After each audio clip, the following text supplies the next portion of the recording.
नमस्कार विद्यार्थी मित्रांनो, आज आपण सुप्रसिद्ध कवी पाब्लो नेरुदा यांच्या यू स्टार्ट डाइंग स्लोली या सुंदर कवितेचे मराठीत सोप्या भाषेत स्पष्टीकरण पाहणार आहोत। चला तर मग सुरू करूया। You start dying slowly. If you do not travel, if you do not read, if you do not listen to the sounds of life, if you do not appreciate yourself, you start dying slowly. जर तुम्ही प्रवास केला नाही, जर तुम्ही वाचन केले नाही, जर तुम्ही जीवनातील आवाज ऐकले नाहीत, जर तुम्ही स्वतःचे कौतुक केले नाही, तर तुम्ही हळूहळू मरण्यासारखे होता। When you kill your self-esteem, when you do not let others help you, you start dying slowly. जर तुम्ही जीवनात स्वतःवर विश्वास गमावला, जेव्हा तुम्ही इतरांना तुमची मदत करू देत नाही, तेव्हा तुम्ही हळूहळू मरणाऱ्या अवस्थेत होता किंवा जाता। If you become a slave of your habits, walking every day on the same path, if you do not change your routine, if you do not wear different colors, or you do not speak to those you don't know, you start dying slowly. जर तुम्ही तुमच्या सवयींचे गुलाम, habits सवयीचे गुलाम बनता, रोज एकाच मार्गावर चालत राहता, means on the same path. जर तुम्ही तुमचा दिनक्रम बदलत नाही, नॉट चेंज युअर रुटीन, जर तुम्ही वेगवेगळ्या रंगाचे कपडे घालत नाही, डिफरंट कलर्स वेगवेगळ्या रंगाचे, or you do not speak to those you don't know, किंवा अपरिचित लोकांशी बोलत नाहीत, जे आपल्याशी माहीत नसतात किंवा संबंधित नसतात अशा लोकांशी बोलत नाही, तर तुम्ही हळूहळू मरण्यास सुरुवात करता। If you avoid to feel passion and their turbulent emotion, those which make your eyes glisten and your heart beat fast, you start dying slowly. जर तुम्ही उत्कटतेपासून दूर राहता, म्हणजे एखाद्या पॅशनपासून दूर राहता आणि अस्थिर भावना अनुभवत नाही, ज्या भावना तुमच्या डोळ्यांना चमकवतात आणि तुमचे हृदय जलद धडकू देतात, तर तुम्ही हळूहळू मरण्यास सुरुवात करता।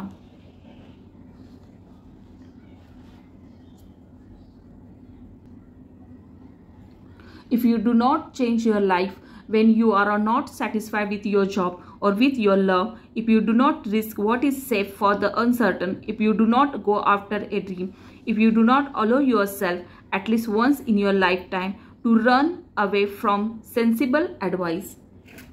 जर तुम्ही तुमचं जीवन बदलत नाही, तुमच्या कामात समाधान नसताना किंवा तुमच्या प्रेमात समाधान नसताना, जर तुम्ही सुरक्षित गोष्टींचा त्याग करून अनिश्चितता स्वीकारत नाही, जर तुम्ही स्वप्नांचा पाठलाग करत नाही, जर तुम्ही स्वतःला परवानगी देत नाही, किमान एकदा तरी आयुष्यात शहाणपणाच्या सल्ल्यापासून दूर जाण्याची सवय तुम्ही करत नाही, तर तुम्ही हळूहळू मरत जाता।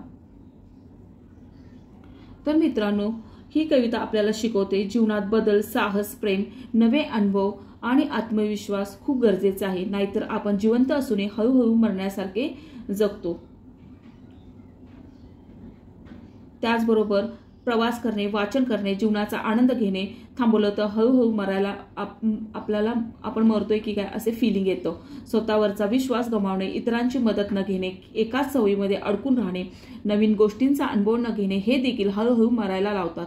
कवी सांगतात की जीवनात बदल स्वीकारा, धाडस करा, स्वप्नांचा पाठलाग करा आणि कधी कधी शहाणपणाच्या सल्ल्याकडे दुर्लक्ष करा। असे केल्यानेच खरंच जीवन जगता येईल। विद्यार्थी मित्रांनो, तुम्हाला ही कविता कळाली असेल अशी मी आशा करते। आता आपण या कवितेशी संबंधित शब्दार्थ आणि प्रश्नांचे सोप्या भाषेत स्पष्टीकरण पाहूया। डाइंग स्लोली म्हणजेच हळूहळू मरणं।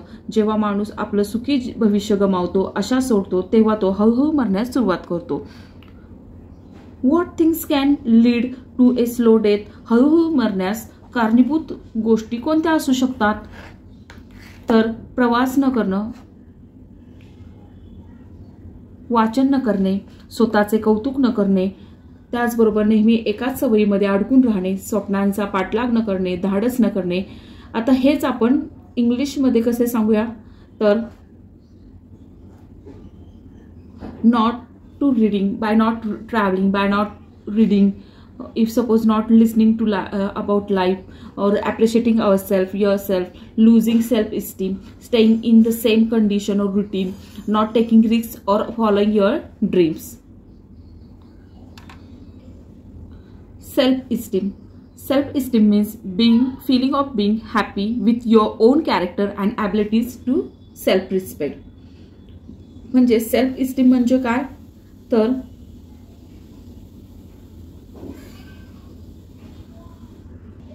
स्वतःबद्दलचा आत्मसन्मान व आत्मविश्वास. जेव्हा तुम्ही स्वतःच्या गुणांवर आणि क्षमतेवर विश्वास ठेवता तेव्हा तो सेल्फ इस्टीम असतो.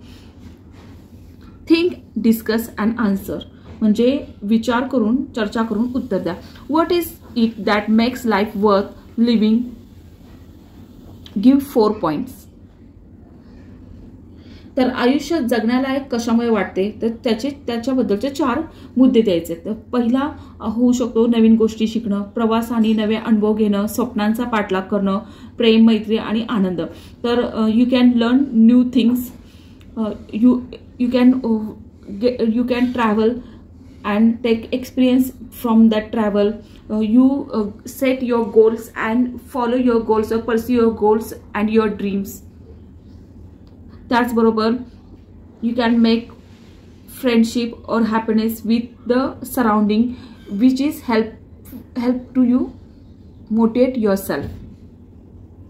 Next, turbulent, unsteady म्हणजेच अस्थिर, बेडब आणि उग्र.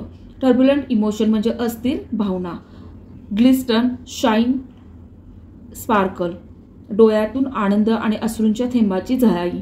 The poet has left the last stanza incomplete. What line you will add to complete it. तर इथे कवितेत शेवटचा जो स्टांजा आहे, अंतर आहे, तो अपूर्ण ठेवला आहे. तर तुम्ही कोणती ओळ त्यासाठी जोडाल.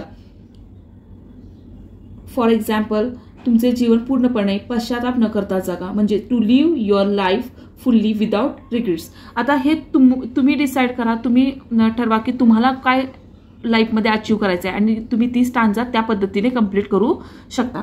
सेन्सिबल याचा अर्थ शहाणा, समजूतदार आणि ज्याच्या सामान्य ज्ञान आहे असा. तर मित्रांनो, ही जी पोएम आहे किंवा त्याचे भाषांतर, मराठीत भाषांतर मी केले ते तुम्हाला समजले असेल अशी मी आशा करते.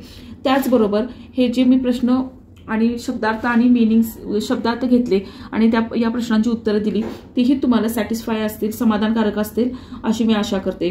तर व्हिडिओ आवडला असल्यास लाईक, शेअर आणि सबस्क्राईब करायला विसरू नका. पुन्हा भेटूया अशाच नव्या आणि उपयुक्त व्हिडिओ सहित किंवा नवीन लेसन सहित. जर तुम्हाला कोणता लेसन अजून हवा असेल की ज्याचं मराठी भाषांतर खूप अवघड कळत नाहीये, म्हणजे इंग्लिश कळत नाहीये आणि मराठी भाषांतर हवा असेल तर प्लीज कमेंट बॉक्समध्ये कमेंट तुम्ही करू शकता की तुम्हाला नेक्स्ट लेसन कोणता ऐकायला आवडेल. तोपर्यंत कीप लर्निंग, कीप ग्रोईंग.